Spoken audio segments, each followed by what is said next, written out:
성경책이 어느 책인지 아십니까? 갑자기 다들 너무 조용하셔서 시편입니다. 시편의 결론에 가보면은 마지막 구절에 이렇게 되어 있습니다. 호흡 있는 자마다 여호와를 찬양할지어다. 할렐루야. 네, 마지막 구절이 그렇습니다. 성경을 통틀어서 오늘 찬양대 찬양 가사처럼 할렐루야 할렐루야 호흡 있는 자마다 여호와를 찬양할지어다. 아멘. 이런 찬양의 고백이 우리 할렐루야 찬양대뿐만 아니라 우리 모두에게 날마다 일어나기를 주의 이름으로 축원합니다. 네, 말씀을 나누기 전에 우리 주위에 계신 분들과 한번 인사 나누겠습니다. 이렇게 인사하겠습니다. 당신의 삶을 통해 하나님의 영광이 드러날 것입니다. 당신의 삶을 통해 하나님의 영광이 드러날 것입니다.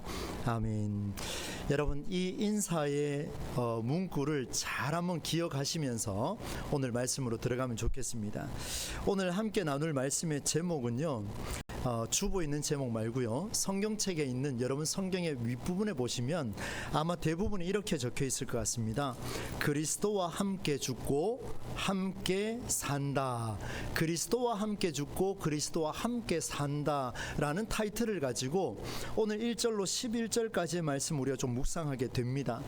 그런데 이 말씀은요, 기독교인의 정체성, 바로 이 예수 그리스도교, 기독교의 정체성을 드러나는 그런 메시지가 아닌가 싶습니다.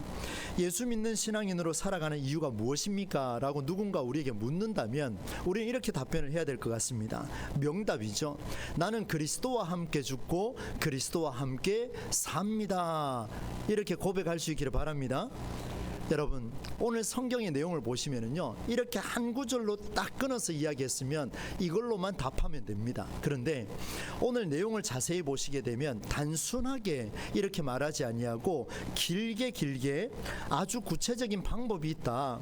그리스도와 함께 죽고 그리스도와 함께 산다라는 말이 무엇인지를 아주 구체적으로 말씀을 기록하고 있는 것이 오늘 본문의 내용입니다. 그래서 저는 오늘 이 본문의 말씀을 이렇게 전개를 하려고 합니다. 오늘 본문에 있는 문구 그대로 사용하겠습니다. 함께 죽고 함께 살아가는 과정은 그리스도 예수와 오늘 성경에 보니까 연합하는 일이다, 이렇게 말씀을 하고 있어요. 그리고 이 연합한다라는 이야기는 세례라고 하는 중간 과정이 있어야만 이 연합의 의미가 있다. 즉 다시 말하면 세례 받기 전에 연합과 세례 받고 난 이후에 이 연합이 이루어지려면 세례를 받아야 한다라는 말씀을 기록을 하고 있습니다. 그리고 마지막으로 한 가지 더 살펴볼 것은 이 중간에 바로 세례 받기 전과 세례 받은 후에 이 중간에 있는 세례라고 하는 이 시점을 오늘 성경은 다른 용어로 쓰고 있는데 여호와의 영광으로 말미암아, 아버지의 영광으로 말미암아 이렇게 표현을 담고 있습니다. 그렇다면 이제 세례받는 그 시점이 무엇인지를 우리가 알아야 할 것이고, 그리고 세례받는 그 시점에 하나님 아버지의 영광이 드러난답니다. 어마어마한 이야기가 오늘 펼쳐질 텐데 이 중간에 이 여호와의 영광, 오늘 우리에게는 어떻게 다가오는가를 한번 살펴봐야 되겠습니다. 바라건대 오늘 설교가 마무리될 무렵에 오늘 저와 여러분의 삶의 그 순간순간마다 여호와의 영광, 아버지의 영광이 풍성하게 일어나기를 다시 한번 주의 이름으로 축원합니다. 여러분, 세례 한번 생각해 보겠습니다. 세례가 무엇입니까? 여기 이 자리에 제가 이렇게 쭉 이렇게 살펴봐도 세례 받지 않은 분이 지금 눈에 없습니다. 다 세례를 받으셨어요. 세례라고 한다는 것은 고린도후서 5장 17절 말씀처럼 그런즉 누구든지 그리스도 안에 있으면 새로운 무엇이라 했습니까? 피조물이라. 이전 것은 지나갔으니 보라 새 것이 되었도다. 할렐루야.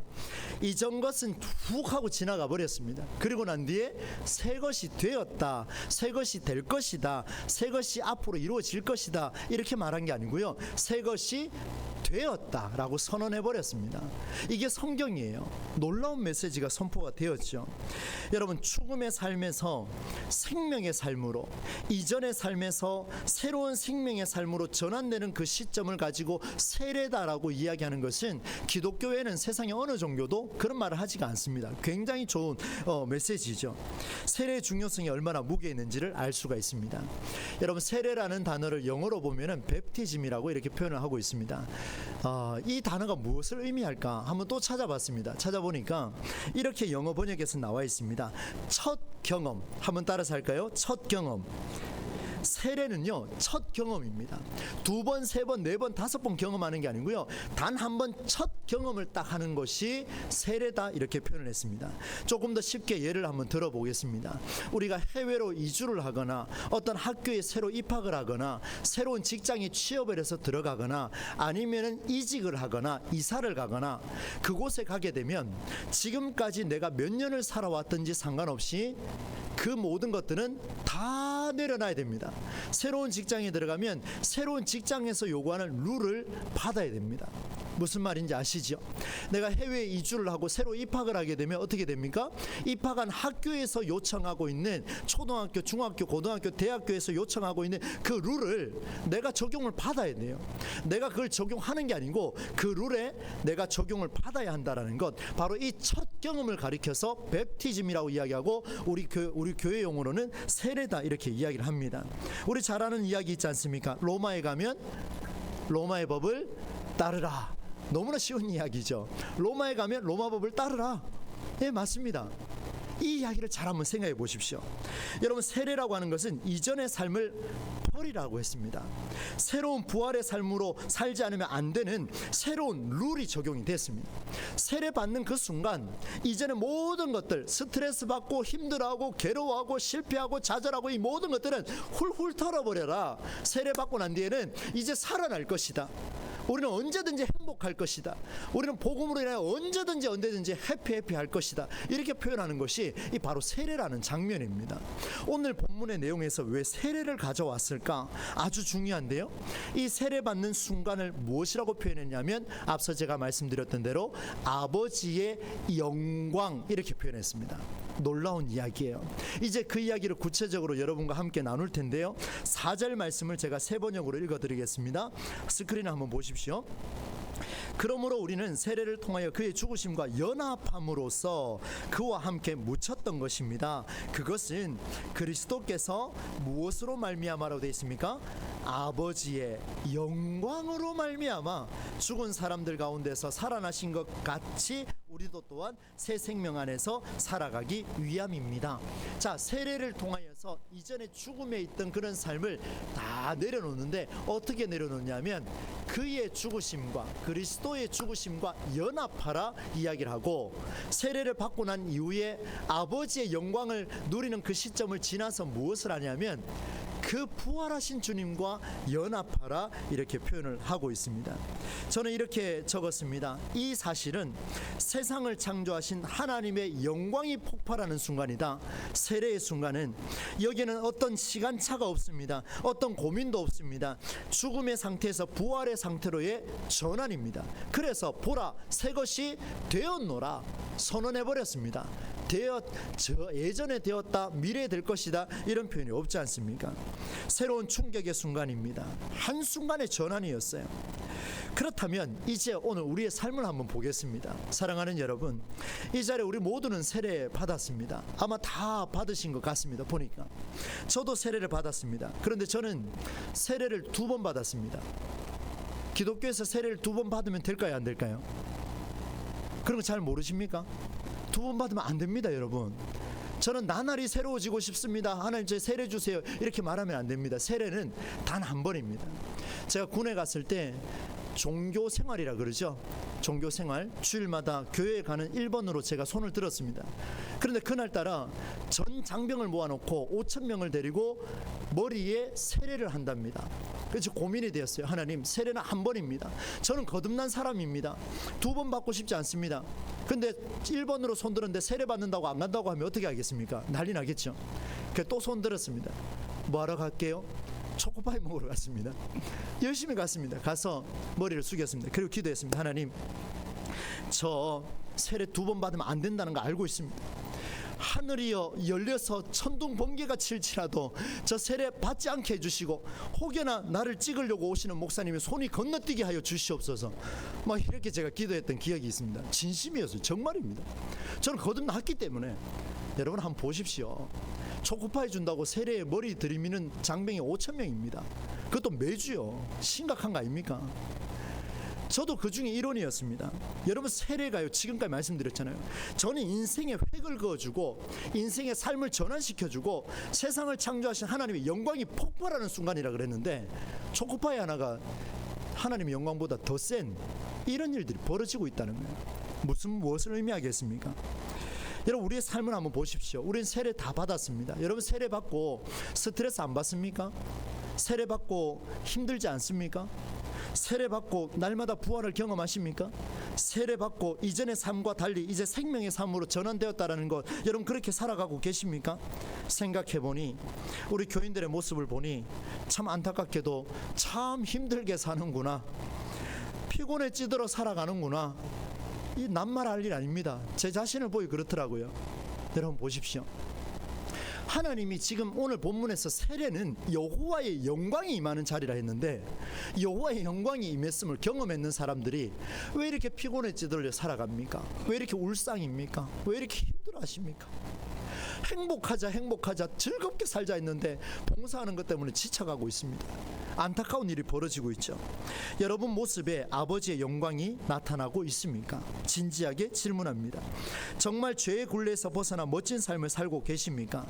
오히려 한 주간 죄로 얼룩져서 다시 후회하는 그런 삶을 살고 있지는 않습니까? 혹여나 이렇게 생각할 수 있습니다. 이 세상은 죄의 밭입니다. 죄가 흘러 넘칩니다. 그렇기 때문에 어쩔 수 없습니다 라고 인간인지라 사람인지라 이렇게 말하는 사람들도 있습니다. 조금 더 쉽게 질문해 봅니다. 여러분, 세례 받은 이후에 행복하십니까? 생명의 삶을 살아가고 계십니까? 부활의 삶을 경험하고 계십니까? 살아남을 느끼고 있습니까? 20년 넘게 목회하며 또 교회 안에서만 살았던 게 40년 가까이 됩니다. 그러나 많은 사람을 만났지만 저 자신을 돌아볼 때도 실제로 많은 기독교인의 삶에 세례라고 하는 이 가치가 살아나는 게 아니라 모든 면에서 점점 죽어가는 것이 현실이었습니다. 하나님의 영광이 임한 자리라 말했지만 이미 그 역동성은 많이 상실한 것이 오늘 한국교회에서도 너무나 많이 드러나고 세계 전역에서 교회마다 이 일은 범해지고 있습니다. 그러면 여러분, 이 세례라는 것이 보험 처방이나 예방 접종처럼 그렇게 천국을 보장하는 부적 하나로 만들 수 있을까요? 그럴 수 없습니다.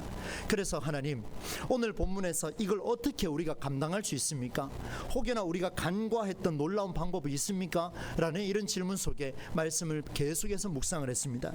그때 하나님이 답을 주셨습니다. 놀랍게도 5절과 8절 말씀에 세 번역으로 제가 읽어드리겠습니다.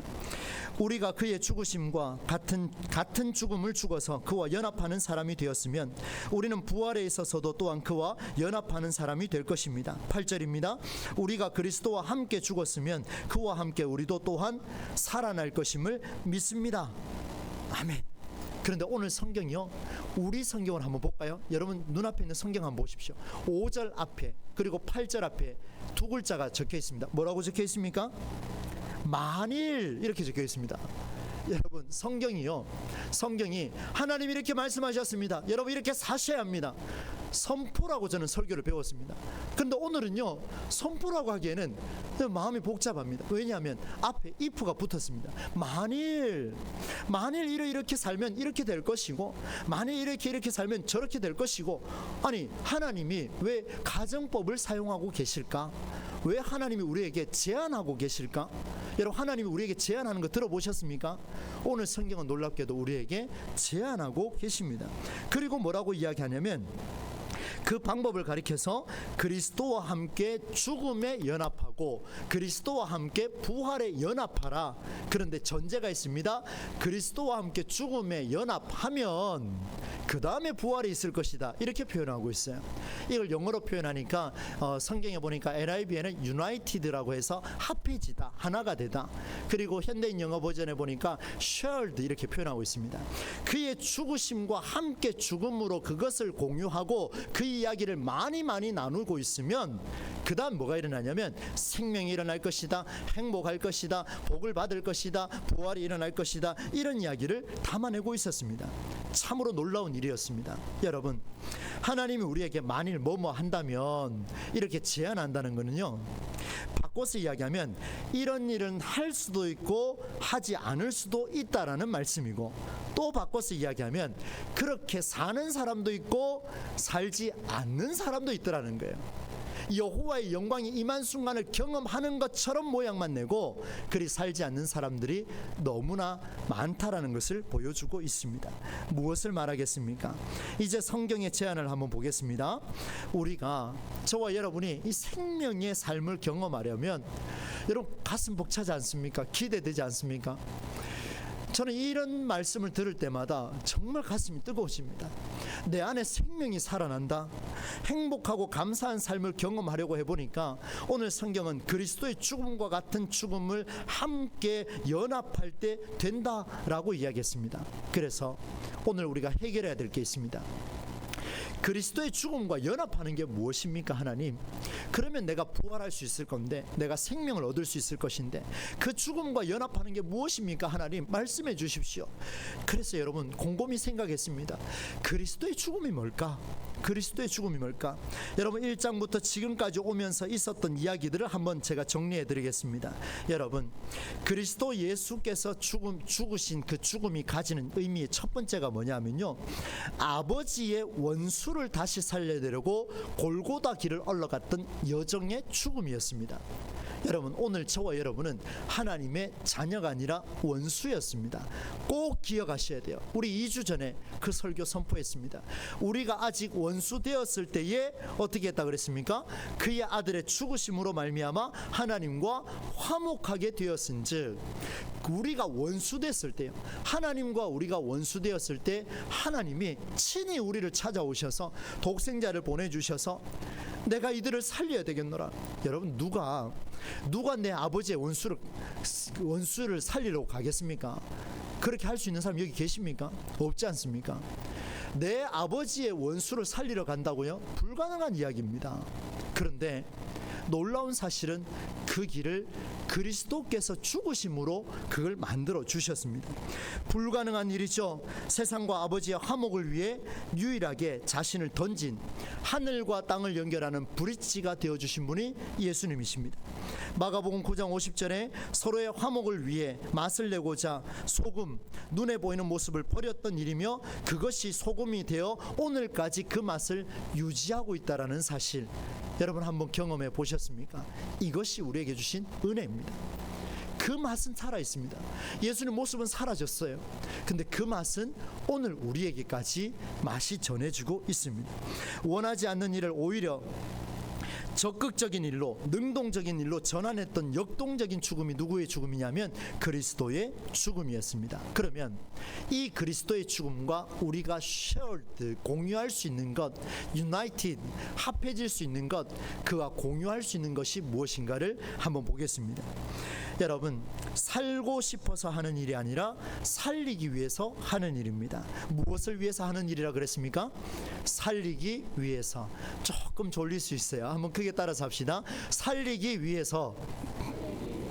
그리스도의 죽음과 연합하고 공유하는 일은요, 죽음으로 끝나는 게 아니라 살리기 위해서 하는 일입니다. 소금을 보십시오. 녹아 없어진 그 그리스도의 죽음이 그 맛을 지금까지 유지해 오고 있는데, 이제 여러분 오늘 우리가 함께 용기를 내셨으면 좋겠습니다. 어떤 용기를 내냐면, 우리의 삶이 하나님의 영광이 나타나는 그 순간, 언제요?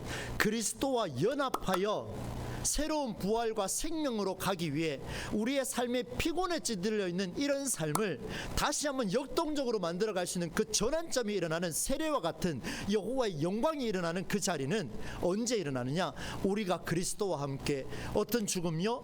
내 원수라 할지라도 사랑해 줄 수 있는 그 시도, 원하지 않는 일이라 할지라도 내가 한번 해보고 내 가정이 이렇게 실족하고 있지만 하나님, 내 가정을 살리기 위해서 내가 오늘 들어가서 이 일을 감당해보겠노라, 이 교회를 위해서 내가 이걸 한번 해보겠노라 결단하는 그 자리, 삶의 전환이 일어나는 그 자리, 무엇이 임하냐면 여호와의 영광이 일어날 것이다, 이렇게 표현하고 있습니다. 사랑하는 여러분, 우리의 삶의 날마다 여호와의 영광이 임재하기를 주의 이름으로 축원합니다. 그 그러기 위해서는 막연하게 멍하게 있어서 되는 게 아닙니다. 그리스도의 죽음과 연합할 때 그것이 이루어질 수 있습니다. 그리고 오늘 본문에서 또 한 가지를 생각할 수 있는 것은, 여러분, 제가 이렇게 강하게 선포를 했습니다. 저도 마음이 무거웠습니다. 그런데 이렇게 살 수 있을까 생각해 보니까 살짝 조금 고민이 됐습니다. 왜냐하면 두렵거든요. 남을 위해 내가 죽는다라는 것은 굉장히 괴로운 일입니다. 안 그렇습니까? 다른 사람의 목숨도 귀하다면 누구 목숨도 귀합니까? 내 목숨도 귀하지요.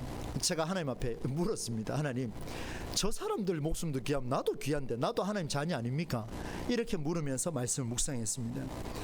창조한 세상의 모든 생명이 귀하다면, 그렇다면 성경은 오늘 우리에게 우리와 어떻게 소통하기를 원하시고 우리와 구체적으로 어떻게 살기를 원하시는지 이제 그 말씀을 결론으로 살펴보겠습니다. 여러분, 10절과 11절 말씀인데요, 제가 세 번역으로 또 읽어드리겠습니다. 그리스도께서 죽으신 죽음은 죄에 대해서 단번에 죽으신 것이요, 그분이 사시는 삶은 하나님을 위하여 사시는 것입니다. 자, 여러분 한번 보십시오. 죄에 대해서 몇 번 죽었다 그랬습니까? 단번에 한 번 죽었습니다. 그리고 그분이 사시는 삶은 한 번 죽고 난 뒤에 무엇을 위해 사신다고 하셨습니까? 하나님을 위하여. 이와 같이 여러분도, 우리 동부제일교회도 그 다음부터 같이 읽습니다. 시작. 죄에 대해서는 죽은 사람이요, 하나님을 위해서는 그리스도 예수 안에서 살고 있는 사람이라는 것을 알아야 합니다. 할렐루야. 여러분, 죄에 대해서 찌들려 있는, 피곤하고 지쳐있고 좌절하고 힘들하고 이건 아니에요 라고 말하는 그 자리는 이미 우리는 한 번 죽음으로 끝이 났습니다. 예수의 죽음으로 끝이 났습니다. 이제는 우리는 그리스도 안에서 살아가는 사람들이에요. 얼마나 기대가 됩니까? 얼마나 기대가 됩니까? 이런 삶을 우리가 살아야 될 텐데, 그럼 구체적으로 어떻게 하나님 살면 되겠습니까? 한번 제가 그런 말씀을 드린 적이 있습니다. 여러분, 죄라는 단어는요, 어떤 활을 쏘는 사람이 활을 착 당겨가지고 탁 놨습니다. 놨는데 관역을 맞추지 못하고 빗나가 버립니다. 이 상태를 하마르티아라고 이야기하면서 그것을 가리켜서 죄, 이렇게 원어는 말하고 있습니다. 그러면 여러분, 하나님을 마주하려고 몸부림치고 있는데 관역이 빗나가 버리면 이게 무슨 말입니까? 하나님을 마주하는 게 아니라 거짓말이에요. 거짓말. 하나님을 정확하게 마주하고 있어야만 이 관역에서 벗어나지가 않습니다. 그래서 훈련하고 또 훈련하게 되는 거죠. 사랑하는 여러분, 이 말씀을 잘 한번 기억해 보십시오. 원점으로 돌아가지 말라. 죄의 굴레로 돌아가지 말라. 옛 습관, 지금 습관에서 벗어나라. 무슨 말입니까? 조금 전에 제가 이사 이야기, 직장 이야기, 해외 이주 이야기 다 이야기했습니다. 무슨 말입니까? 새로운 곳에 들어가면 새로운 룰을 강력하게 적용받아야 됩니다.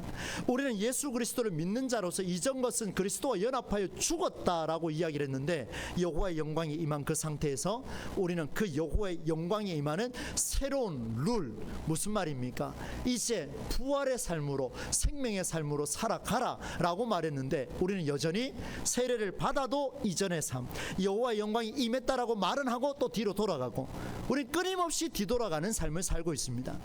여러분, 새로운 룰이 적용되면요, 얼마나 괴로운지 아십니까? 이사 많이 해보셨습니까? 저는 초등학교 12개를 다녔지 않습니까? 최소 12개 이상 신방을 했습니다. 신방입니까? 뭡니까? 신방이 아니죠. 이사를 했습니다. 신방을 하도 많이 해가지고 지금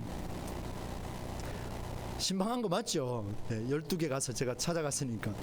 어떻든 여러분 보십시오.